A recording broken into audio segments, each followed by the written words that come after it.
Voici quelques conseils pour l'installation des électroménagers. Pour le frigo, enlevez l'isorel à l'arrière de la colonne. Une fois que la colonne est fixée au mur, réinstallez les façades en clipsant les charnières.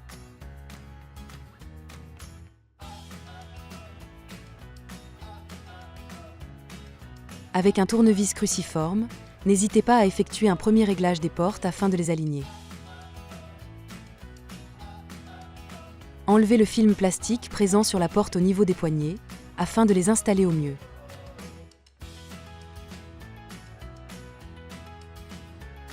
Pour les grands frigos d'une seule porte, des platines vous seront fournies afin de lier entre elles les façades du meuble.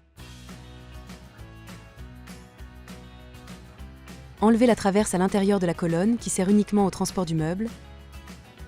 Glissez ensuite le frigo dans sa niche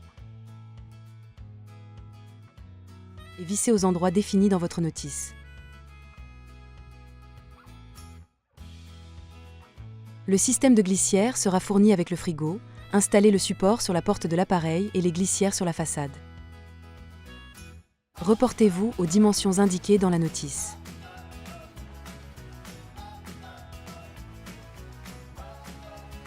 Pour le lave-vaisselle, vérifiez qu'il y a bien l'espace de 45 ou 60 cm en fonction du modèle et glissez l'appareil dans cet espace en laissant accessibles les tuyaux et la prise. Réglez le niveau et la hauteur de votre appareil grâce aux pieds réglables. Les pieds à l'arrière sont également réglables sur l'avant de l'appareil. Votre notice vous indiquera l'emplacement exact des fixations à installer sur la porte du lave-vaisselle. Certains fabricants fournissent même des gabarits.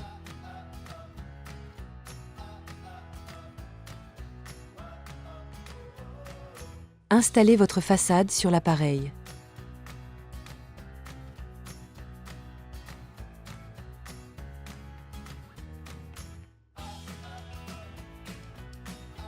Il ne vous restera plus qu'à brancher la prise, les arrivées et les évacuations d'eau. Passons à l'installation de la plaque de cuisson et de la hotte d'aspiration. Pour la plaque, positionnez-la dans la découpe en laissant accessible le fil électrique pour le branchement.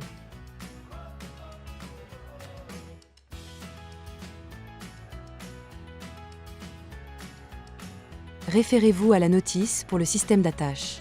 Ce sont généralement des crochets fournis avec la plaque. Pour la hotte, la notice vous indiquera le système de fixation. Faites vos repères directement au mur en centrant la hotte sur votre plaque de cuisson. Il est important de respecter la hauteur indiquée dans la notice entre la hotte et le plan de travail afin d'optimiser l'aspiration de l'appareil. Pour le four, glissez-le dans la niche en laissant accessible le câble pour le branchement. Les fixations sont généralement sur le tour de l'appareil avec 2 ou 4 vis à installer.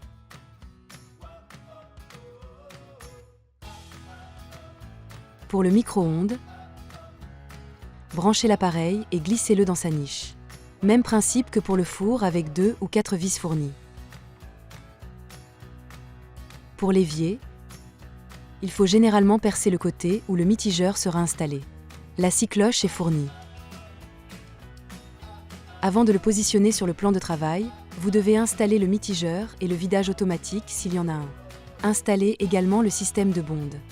Faites un joint de silicone tout autour de la découpe. Positionnez l'évier.